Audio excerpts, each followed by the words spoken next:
ಕುಳಿತರು ತಪ್ಪು, ನಿಂತರು ತಪ್ಪು, ಓದಿದರು ತಪ್ಪು, ಕೊನೆಗೆ ನೀರು ಕುಡಿದರೂ ತಪ್ಪು, ಮುಟ್ಟಿದರೆ ಮೈಲಿಗೆ, ಗುಡಿಯೊಳಗೋದ್ರೆ ಗಲ್ಲಿಗೆ. ಮೇಲ್ವರ್ಗವೆಂಬ ಹೆಸರಿನಲ್ಲಿ ಮಾನವೀಯತೆಯನ್ನು ಮರೆತು ಅಟ್ಟಹಾಸದಿಂದ ದುಷ್ಟತನವನ್ನು ಮೆರೆಯುತ್ತಿದ್ದ ಕಾಲವದು. ಕೆಳವರ್ಗ ಎನಿಸಿಕೊಂಡವರ ಭರವಸೆ, ಭಕ್ತಿ, ನಂಬಿಕೆ ನಶಿಸಿ ನೈತಿಕತೆ ನೆಲಕಚ್ಚುತ್ತಾ ಮಾನವೀಯತೆ ಮಣ್ಣಾಗುವಷ್ಟರಲ್ಲಿ ಕವಿದ ಮೋಡಗಳ ಸೀಳಿ ಪ್ರಜ್ವಲಿಸುವ ಸೂರ್ಯನಂತೆ ಭೂಮಿಗೆ ಬಂದು ಬೆಳಕು ಚೆಲ್ಲಿದವರು ಬಾಬಾ ಸಾಹೇಬ್ ಭೀಮರಾವ್ ರಾಮ್ಜಿ ಅಂಬೇಡ್ಕರ್ ಅವರು. ನಮಸ್ತೆ ಕರುನಾಡು. ಸೊಕ್ಕಿನಿಂದ ಮೆರೆಯುತ್ತಿದ್ದ ಮದಾಂಧರನೆಲ್ಲ ಲೆಕ್ಕಣಿಕೆಯ ಖಡ್ಗದಿಂದ ಹುಟ್ಟಡಗಿಸಿ ಜನಗಳ ಮನಸ್ಸೆಂಬ ಹೊಲದಲ್ಲಿ ಶಿಕ್ಷಣವೆಂಬ ಬೀಜ ಬಿತ್ತಿ ಸರ್ವರೂ ಸಮಾನರು ಎಂಬ ಬೆಳೆ ಬೆಳೆದವರು ಡಾಕ್ಟರ್ BR ಅಂಬೇಡ್ಕರ್ ಅವರು. ಅಂಬೇಡ್ಕರ್ ಅವರು ಜೀವನದಲ್ಲಿ ಎದುರಿಸಿದ ಸವಾಲುಗಳೇನು, ಅನುಭವಿಸಿದ ಅವಮಾನಗಳೆಷ್ಟು, ಅಸ್ಪೃಶ್ಯ ಎಂದು ಕರೆದ ಜನಕ್ಕೆ ದೇಶದ ಅತ್ಯಂತ ಶ್ರೇಷ್ಠ ವ್ಯಕ್ತಿಯಾಗಿ ಬದಲಾಗೋದು ಹೇಗೆ, ಭಾರತದ ಹಣೆಬರಹಕ್ಕೆ ಸಮನಾದ ಸಂವಿಧಾನವನ್ನು ರಚಿಸಿರುವ ಸಂವಿಧಾನ ಶಿಲ್ಪಿಯ ಬಗ್ಗೆ ನಾವಿಂದು ತಿಳಿದುಕೊಳ್ಳೋಣ. ನೀವಿನ್ನೂ ನಮ್ಮ ಕರುನಾಡ ಕುಸುಮಾ ಚಾನೆಲ್ಗೆ ಹೊಸಬರಾಗಿದ್ದರೆ ದಯವಿಟ್ಟು ಸಬ್ಸ್ಕ್ರೈಬ್ ಮಾಡಿ, ಬೆಲ್ ಐಕಾನ್ ಕ್ಲಿಕ್ ಮಾಡೋದನ್ನು ಮರಿಬೇಡಿ. ನಿಮ್ಮ ಪ್ರೋತ್ಸಾಹವೇ ನಮ್ಮ ಭರವಸೆ. ಪ್ರಿಯ ಸಹೃದಯಿ ಕನ್ನಡಿಗರೇ, 1891ರಲ್ಲಿ ಏಪ್ರಿಲ್ 14ರಂದು ಮಧ್ಯಪ್ರದೇಶದ ಮಾವು ಎಂಬ ಗ್ರಾಮದಲ್ಲಿ ಮಹರ್ ಸಮುದಾಯದ ರಾಮ್ಜಿ ಸಕ್ಪಾಲ್ ಮತ್ತು ಭೀಮಬಾಯಿ ದಂಪತಿಗಳಿಗೆ 14ರ ಮಗನಾಗಿ ಅಂಬೇಡ್ಕರ್ ಅವರು ಜನಿಸಿದರು. ಇವರ ಮೂಲ ಹೆಸರು ಭೀಮರಾವ್ ರಾಮ್ಜಿ ಅಂಬಾವಾಡೆಕರ್. ಒಂದು ದಿನ ಅಂಬೇಡ್ಕರ್ ಅವರು 12ನೆಯ ವಯಸ್ಸಿನಲ್ಲಿರುವಾಗ ತಮ್ಮ ಅಣ್ಣನ ಜೊತೆಗೆ ದಾರಿಯಲ್ಲಿ ಪ್ರಯಾಣಿಸುತ್ತಿದ್ದರು. ಉರಿ ಬಿಸಿಲಿನ ಕಾರಣ ಅವರಿಗೆ ತುಂಬ ಬಾಯಾರಿಕೆಯಾಯಿತು. ನಂತರ ಅವರು ಹತ್ತಿರದ ಮನೆಗೆ ಹೋಗಿ ಸ್ವಲ್ಪ ನೀರನ್ನು ಕೊಡಿ ಎಂದು ಕೇಳಿದಾಗ ಇವರು ಮಹರ್ ಕುಲದವರೆಂದು ತಿಳಿದು ನೀರು ಕೊಡದೆ ಬೈದು ಕಳುಹಿಸಿದರು. ಹೀಗೆ ಮುಂದೆ ಸಾಗುತ್ತಿರುವಾಗ ಅವರಿಗೆ ಎತ್ತಿನ ಬಂಡಿ ಕಂಡಿತು. ನಂತರ ಅವರು ಎತ್ತಿನ ಬಂಡಿಯನ್ನು ಏರಿ ಕುಳಿತರು. ದಾರಿ ಸಾಗುತ್ತಿದ್ದಂತೆ ಬಂಡಿಯವನಿಗೆ ಇವರು ಮಹರ್ ಕುಲದವರೆಂದು ತಿಳಿದು ಇದ್ದಕ್ಕಿದ್ದಂತೆ ಬಂಡಿಯನ್ನು ನಿಲ್ಲಿಸಿ ಕೆಳಗೆ ಇಳಿಯಿರಿ ಎಂದು ಹೇಳಿದ ನಂತರ ಅಂಬೇಡ್ಕರ್ ಅವರು ಮತ್ತು ಅವರ ಅಣ್ಣ ಹಣ ನೀಡುತ್ತೇವೆ ಎಂದು ಹೇಳಿದರು. ನನ್ನ ನೆಚ್ಚಿನ ಬಂಡಿ ಮೈಲಿಗೆಯಾಯಿತು, ದೂರ ಸರಿಯಿರಿ ಎಂದು ಬೈದು ಕಳಿಸಿದನು. ಇದಲ್ಲದೆ ಶಾಲೆಯಲ್ಲೂ ಪರಿಸ್ಥಿತಿ ಭಿನ್ನವಾಗಿರಲಿಲ್ಲ. ಎಲ್ಲ ಮಕ್ಕಳು ಶಾಲೆಯ ಒಳಗಡೆ ಕೂತ್ರೆ ಅಂಬೇಡ್ಕರ್ ಅವರು ಮಾತ್ರ ತರಗತಿಗೆ ಹೊರಗೆ ಬಾಗಿಲಲ್ಲಿ ಕುಳಿತು ಪಾಠ ಕೇಳುತ್ತಿದ್ದರು. ಇವರಿಗೆ ಬಾಯಾರಿಕೆಯಾದರೆ ಮೇಲ್ವರ್ಗದವರು ಮತ್ತು ಹೆಚ್ಚಿನದಾಗಿ ಶಾಲೆಯ ಪಿವನ್ ಅಂಬೇಡ್ಕರ್ ಅವರ ಬೊಗಸೆಯಲ್ಲಿ ನೀರನ್ನು ಹಾಕುತ್ತಿದ್ದರು. ಒಂದೊಂದು ಬಾರಿ ಪಿವನ್ ಬರದೇ ಇದ್ದಾಗ ಹನಿ ನೀರು ಕುಡಿಯದೆ ಅಂಬೇಡ್ಕರ್ ಅವರು ಶಾಲೆಗೆ ಬಂದು ಹೋಗುತ್ತಿದ್ದರು. ಒಂದು ಬಾರಿ ಶಿಕ್ಷಕ ಬೋರ್ಡ್ ಮೇಲೆ ಬಂದು ಲೆಕ್ಕ ನೀಡಿ ಯಾರಾದರೂ ಬಂದು ಈ ಲೆಕ್ಕವನ್ನು ಮಾಡಿ ಎಂದಾಗ ಯಾರೂ ಮುಂದೆ ಬರಲಿಲ್ಲ. ಅಂಬೇಡ್ಕರ್ ಅವರು ಬೋರ್ಡ್ನ ಹತ್ತಿರ ಮುಂದೆ ಬರಲು ಪ್ರಯತ್ನಿಸಿದಾಗ ತರಗತಿಯಲ್ಲಿರುವ ಮಕ್ಕಳೆಲ್ಲ ನಮ್ಮ ಊಟದ ಕೈಚೀಲಗಳೆಲ್ಲ ಮೈಲಿಗೆಯಾಗುತ್ತವೆ ಎಂದು ಅಂಬೇಡ್ಕರ್ ಅವರು ಒಳಗೆ ಬರುವುದನ್ನು ನಿರಾಕರಿಸಿದರು. ಇಂತಹ ಅವಮಾನಗಳ ನಡುವೆಯೂ ಅಂಬೇಡ್ಕರ್ ಅವರು ಓದು ಬರಹವನ್ನು ಮಾತ್ರ ಬಿಡಲಿಲ್ಲ. ಇದನ್ನು ಗಮನಿಸಿದ ಕೃಷ್ಣಾಜಿ ಅಂಬೇಡ್ಕರ್ ಎನ್ನುವ ಶಿಕ್ಷಕರು ಅಂಬೇಡ್ಕರ್ ಅವರ ಮೇಲಿನ ಪ್ರೀತಿಗೆ ಅವರ ಮನೆಯ ಹೆಸರು ಅಂಬೇಡ್ಕರನ್ನು ಭೀಮರಾವ್ನ ಮುಂದೆ ಸೇರಿಸಿದರು. ಅಲ್ಲಿ ಭೀಮರಾವ್ ಅಂಬಾವಾಡೇಕರ್ ಭೀಮರಾವ್ ಅಂಬೇಡ್ಕರ್ ಆದರು. ಅಂಬೇಡ್ಕರ್ ಅವರು 1907ರಲ್ಲಿ ಮುಂಬೈನ ಎಲ್ಪಿಂಗ್ ಸ್ಟೋನ್ ಎಂಬ ಹೈಸ್ಕೂಲ್ನಲ್ಲಿ ತಮ್ಮ ಮೆಟ್ರಿಕ್ಯುಲೇಷನ್ ಮುಗಿಸಿದರು. ಮಹರ್ ಸಮುದಾಯದಲ್ಲೇ ಮೆಟ್ರಿಕ್ಯುಲೇಷನ್ ಪಾಸ್ ಆದ ಮೊದಲ ವ್ಯಕ್ತಿ ಅಂಬೇಡ್ಕರ್ ಅವರು. 1912ರಲ್ಲಿ BA ಪದವಿ ಪಡೆದರು. ನಂತರ ಬರೋಡ ಮಹಾರಾಜರಾದ ಸಹಯಾಜಿರಾವ್ ಗಾಯಕ್ವಾಡ್ ಅವರ ವಿದ್ಯಾರ್ಥಿ ವೇತನದಿಂದ ಅಮೆರಿಕಾದ ಕೊಲಂಬಿಯಾ ವಿಶ್ವವಿದ್ಯಾಲಯದಿಂದ 1915ರಲ್ಲಿ MA ಪದವಿ ಪಡೆದರು.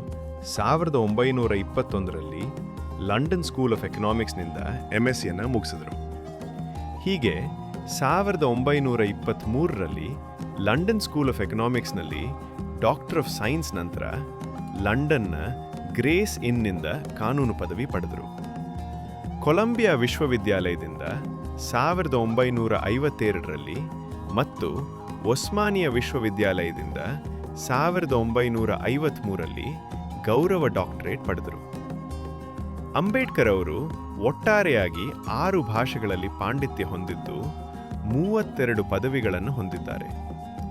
ಹೆಚ್ಚಿನ ಶಿಕ್ಷಣ ಪಡೆದು ಅಂಬೇಡ್ಕರ್ ಅವರು ಭಾರತಕ್ಕೆ ಮರಳಿದಾಗ ಇಲ್ಲಿನ ಪರಿಸ್ಥಿತಿ ಬದಲಾಗಿರಲಿಲ್ಲ.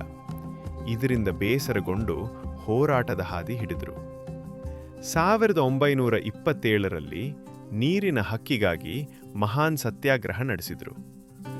1927ರ ಡಿಸೆಂಬರ್ 25ರಂದು ಜಾತಿ ಪದ್ಧತಿ ಮತ್ತು ಅಸಮಾನತೆಯ ವಿರುದ್ಧ ತೀವ್ರ ವಿರೋಧ ವ್ಯಕ್ತಪಡಿಸಿದರು. 1930ರಲ್ಲಿ ಕಲರಾನ್ ದೇವಾಲಯ ಪ್ರವೇಶ ಚಳುವಳಿ ನಡೆಸಿದರು.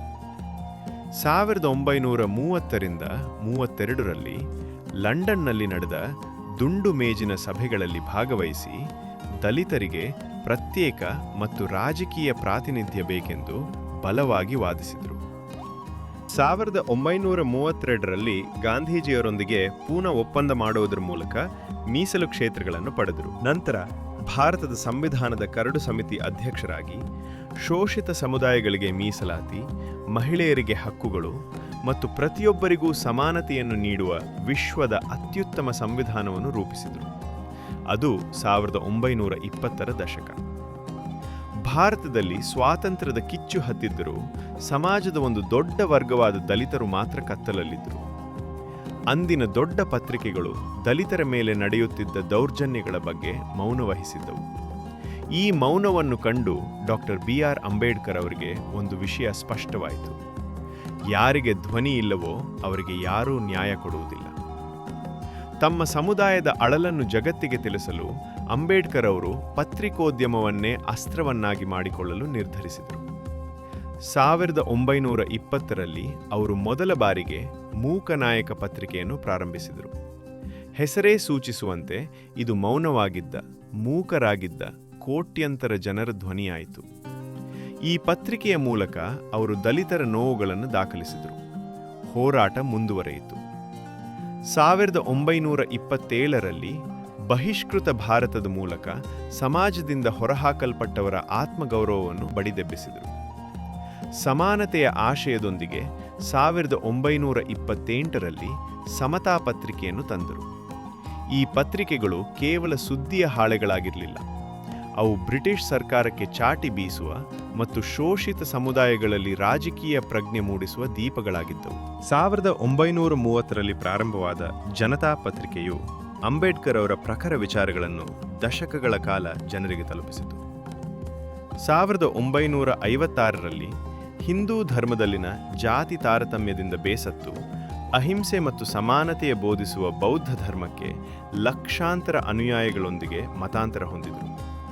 ಅಂತಿಮವಾಗಿ ಅವರು ಬೌದ್ಧ ಧರ್ಮಕ್ಕೆ ಮತಾಂತರಗೊಂಡಾಗ 1956ರಲ್ಲಿ ಈ ಹೋರಾಟದ ಹಾದಿಯು ಪ್ರಬುದ್ಧ ಭಾರತವಾಗಿ ಹೊಸ ಬೆಳಕನ್ನು ಕಂಡಿತು. ಅಂಬೇಡ್ಕರ್ ಅವರ ಈ ಪತ್ರಿಕಾ ಪಯಣವು ನಮಗೆ ಕಲಿಸುವುದು ಒಂದೇ: ಸತ್ಯವನ್ನು ಹೇಳಲು ವೇದಿಕೆ ಇಲ್ಲದಿದ್ದರೆ ನೀವೇ ಒಂದು ವೇದಿಕೆಯನ್ನು ಸೃಷ್ಟಿಸಿಕೊಳ್ಳಿ. ನಂತರ 1956ರ ಡಿಸೆಂಬರ್ 6ರಂದು ದೆಹಲಿಯ ನಿವಾಸದಲ್ಲಿ 65ನೇ ವಯಸ್ಸಿಗೆ ಅನಾರೋಗ್ಯದ ಕಾರಣ ಚಿರನಿದ್ರೆಗೆ ಜಾರಿದರು. ಡಾಕ್ಟರ್ BR ಅಂಬೇಡ್ಕರ್ ಅವರಿಗೆ ಭಾರತ ರತ್ನ ಪ್ರಶಸ್ತಿಯನ್ನು ಅವರ ಮರಣೋತ್ತರವಾಗಿ 1990ರಲ್ಲಿ ನೀಡಿ ಗೌರವಿಸಲಾಯಿತು. ಅಂಬೇಡ್ಕರ್ ಅವರ ಹೋರಾಟವು ಕೇವಲ ಒಂದು ವರ್ಗದ ಹಿತಕ್ಕಾಗಿರದೆ ಇಡೀ ಭಾರತದಲ್ಲಿ ಸಮಾನತೆ, ಸ್ವಾತಂತ್ರ್ಯ ಮತ್ತು ಸಹೋದರತ್ವ ಸ್ಥಾಪಿಸುವುದಾಗಿತ್ತು. ಜಗತ್ತಿನಲ್ಲಿ ಅತಿ ಹೆಚ್ಚು ವಿಗ್ರಹಗಳನ್ನು ಹೊಂದಿರುವ ಹೆಗ್ಗಳಿಕೆ ಅಂಬೇಡ್ಕರ್ ಅವರಿಗೆ ಸಲ್ಲುತ್ತದೆ. ಪ್ರಿಯ ಸಹೃದಯಿ ಕನ್ನಡಿಗರೇ, ಈ ಮೂಲಕ ನಾನು ನಿಮ್ಗೆ ತಿಳಿಸುವುದೇನೆಂದರೆ, ನಮ್ಮ ಆಸ್ತಿ ಅಂತಸ್ತು ಹೊಲ ಮನೆಯನ್ನು ಮೋಸದಿಂದ ಹೊಡಿಬಹುದು, ಹಣ ಬಂಗಾರ ವಜ್ರಗಳನ್ನು ದೋಚಬಹುದು, ಸ್ವಾರ್ಥ ಸೂಹೆ ಒಟ್ಟಿಗೆ ರಾಗದ್ವೇಷಗಳಿಂದ ಕೂಡಿದ ಸಮಾಜದಲ್ಲಿ ನಂಬಿಸಿ ಕತ್ತು ಕುಯ್ಯಬಹುದು. ಆದರೆ ಸರಿಯಾದ ವಿದ್ಯೆ ಎಂಬ ದಾರಿಯಲ್ಲಿ ಶಿಕ್ಷಣವೆಂಬ ವಾಹನವೇರಿ ಬುದ್ಧಿವಂತನೆಂಬ ಚಾಲಕನಾದರೆ ನಿಮ್ಮ ಜೀವನವೆಂಬ ಪಯಣ ಸದಾ ಸುಖವಾಗಿರುವುದು. ಡಾಕ್ಟರ್ BR ಅಂಬೇಡ್ಕರ್ ಅವರ ಸ್ಫೂರ್ತಿದಾಯಕ ಹೋರಾಟದ ಜೀವನಗಾಥೆ ನಿಮಗೆ ಇಷ್ಟವಾಗಿದ್ದರೆ ದಯವಿಟ್ಟು ಲೈಕ್, ಶೇರ್, ಸಬ್ಸ್ಕ್ರೈಬ್ ಮಾಡಿ. ನಿಮ್ಮ ಪ್ರೋತ್ಸಾಹವೇ ನಮ್ಮ ಭರವಸೆ. ಧನ್ಯವಾದಗಳು.